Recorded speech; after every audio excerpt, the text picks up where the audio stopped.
Welcome to another edition of Michigan Conservative Roundtable.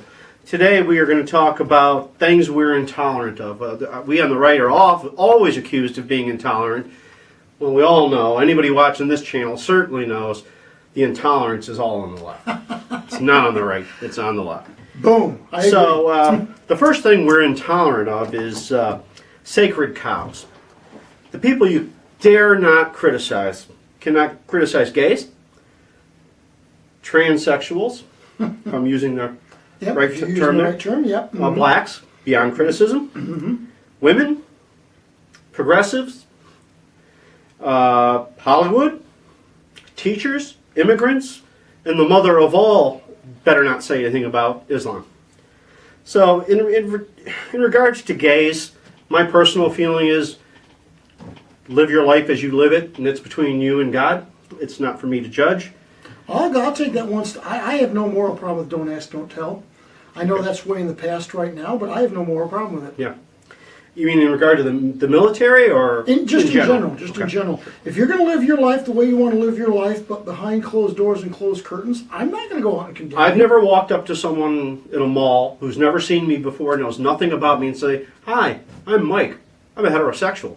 I think maybe I ought to start doing that. Maybe the reactions we might get might be worth. We could do it on camera for this channel. Yeah.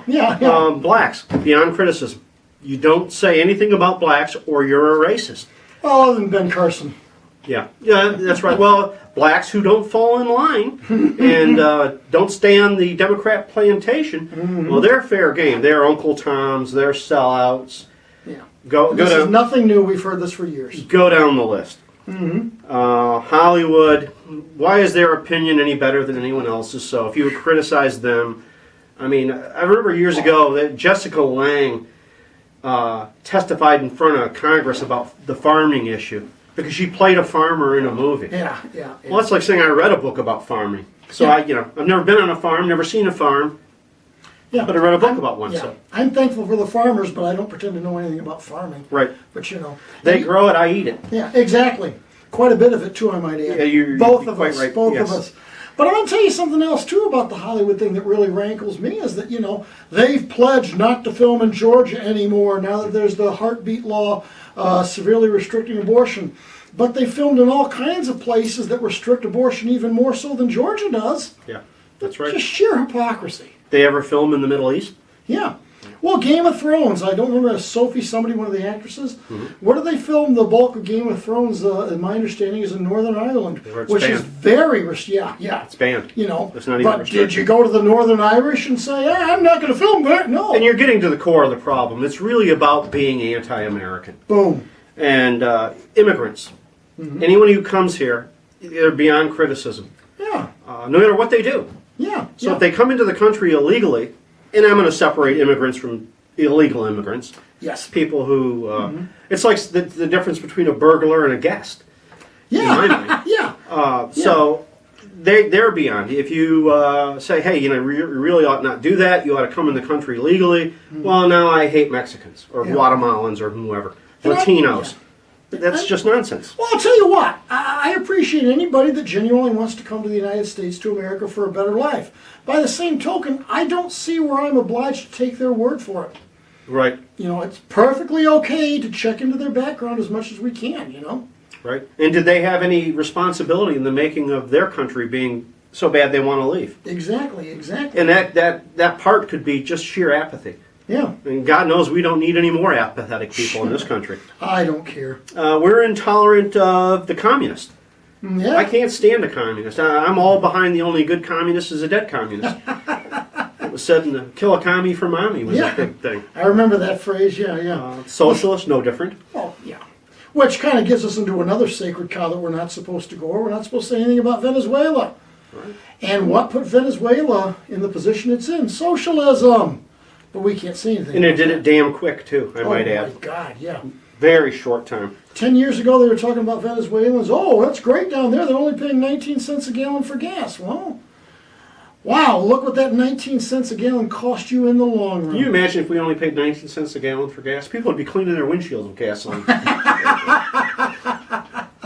Taking a sip. Who knows? Let's not go down that road. Yeah. communists want to take away my freedom. That's why I'm intolerant of them. They want to control me in every facet. This is what the left is all about. We have stopped being the Democrat-Republican thing long ago.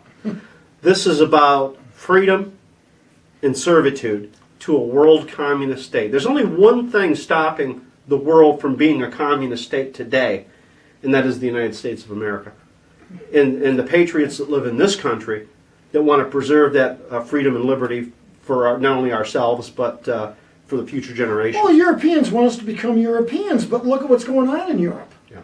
You know, and I say with all due respect to my Canadian friends, and I got many Canadian friends that I love dearly, but they want us to become Europeans. And it's like, yeah, but we don't want to be that. And I really believe we're the last bastion in this world. Well, what I want to know is, and maybe you know their argument better than I do, what's so great about it? Why is it so much? I've been to Europe. I wasn't knocked out by living in a, their entire house is as small as our studio here. I'm not enthralled in living in a place that's not only becoming irreligious but anti-religious, and that's what Europe is becoming. Well, I've heard Britain described as they're polite pagans. Yeah, exactly. They're still pagans. They're still pagans. And some of them aren't so polite. And they like the socialized medicine. They like things like that. They like the whole idea of cradle to grave. Now that we start talking about cradle to grave, what are we talking about? Socialism and communism. And it always has to be rationed, which means you can't get what you need. Well, I'm going to tell you a quick aside talking about rationing. Do you realize that the United States, after World War II, by June 1946, was beyond rationing? England was still rationing into the 1950s after World War II. Why is that? Freer system. Yep. Freer system. It makes a difference. So many of these places they say are socialist, like Denmark, are no such thing. No. And no one can go out and start a socialist country tomorrow. No. You have to have capitalism as its predecessor, because where else are you going to steal the money that you need? Yeah, exactly. To have the socialism. You have to have the money come from somewhere. Well, I wish TJ was here so we could do his Margaret Thatcher impression again. Yeah, that's always good. But what did Thatcher say? The problem with socialism is eventually you run out of other people's money. Right. And that's what happened in Venezuela. They ran out of the money of the rich. Yeah, now they're eating zoo animals. Yeah. Actually, they've run out of zoo animals, so they aren't even doing that. We're intolerant of people who change the language for their own purposes. We'll use the most common ones. It's not illegal immigrant. It's undocumented immigrant. Yeah. Or what are some of the others? Can you think of any? Well, not off the top of my head. No, sorry. There's the use of the phrase phobia. Everything, if you oppose anyone, even in the slightest, as far as even just criticism, like we talked about before, you're some type of phobe. Well, a phobia, and correct me if I'm wrong here, is an irrational fear of something. So if I see a spider over there on the floor and I fall out of the chair and I run upstairs because I'm so afraid of that spider, that would be a phobia. It'd be arachnophobia, I believe it's called. Claustrophobia, an irrational fear of enclosed places. I actually have that one. Yeah. But so this idea that I'm irrationally fearful of radical Islam is nuts. Yeah. They blow people up. They cut people's heads off. They say, not I say, they want to kill me if I don't convert to Islam. Those are their words, not ours. Well, I read a very good article. I can't remember his name now. It was the prosecutor of New York who prosecuted the imam who was behind the original World Trade Center attack in 1993. And he went to individual day-to-day Muslims, and they were ready to give them their due to condemn that attack. But then when the prosecutor got into what the imam was saying, they wouldn't condemn him. Right. And that's a dangerous signal in my mind. I'm talking about Muslims who did say that the attack in 1993 was wrong, but at the same time, they would not condemn the imam that was behind the attack. And that worries me. It's tacit approval. It's tacit approval. TJ likes to talk about. Tacit approval. Another language change, and you see this in the media constantly, you hear people referred to as, well, I'll use Rush Limbaugh. He's a right-wing broadcaster.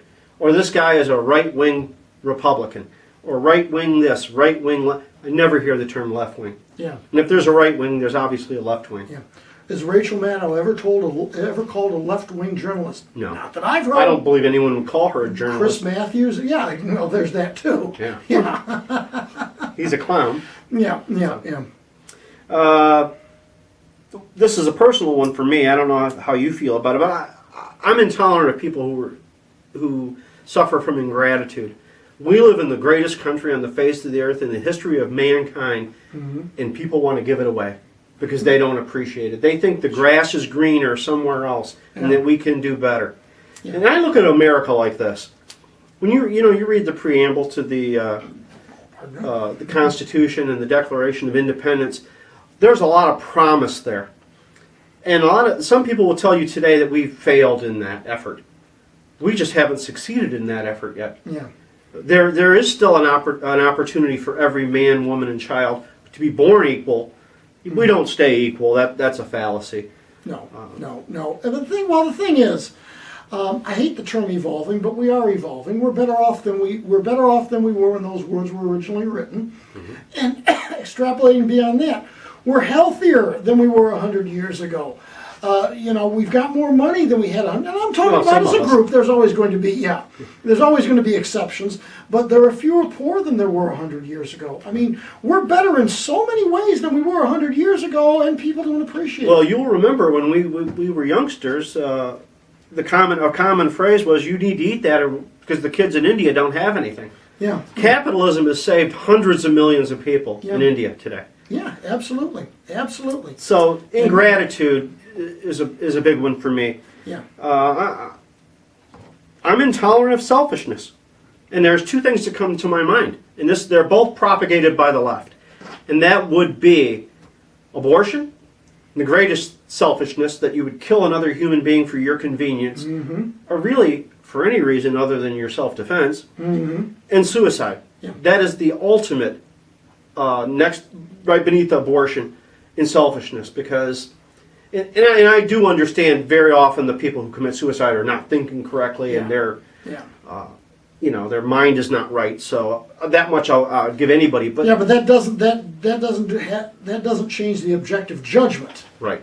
It's selfishness. There was in the city I live in here in Michigan. There was a young man who was part of a suicide pact. He killed himself.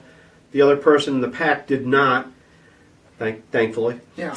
But I couldn't help but think how tortured his parents must be every day, thinking, what could we have done differently? What if this had happened, this, that, and the other thing? Had we done this or that?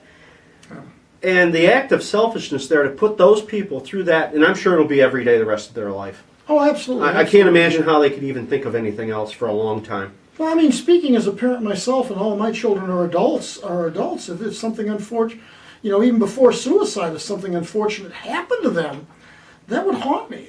Sure. Yeah. Could you have done something different? Could you have warned them about this, that, or the other thing? Exactly. And I think we can wrap up with our friends, and this kind of is backpedaling a little bit. The climate changers, the people who want to say that the climate changes. Well, I believe we've had 7 ice ages. Yeah, something like that. It's pretty damn clear the climate changes. Yeah, exactly. It changes. No matter what we do, it changes. Yeah, you wouldn't have 7 ice ages if it didn't change. Exactly. So it's very cold, probably gets very warm, very cold, very warm, so on and so forth. It's going to happen. And if you don't buy into it, you're somehow part of the Flat Earth Society, or you're denying the truth, and you need to be re-educated and corrected. So I'm intolerant of people who want to re-educate and correct me. Yeah. In the degree that they want to. Well, I'll tell you something, jumping around a little bit here. I'll tell you somebody that I'm very intolerant of.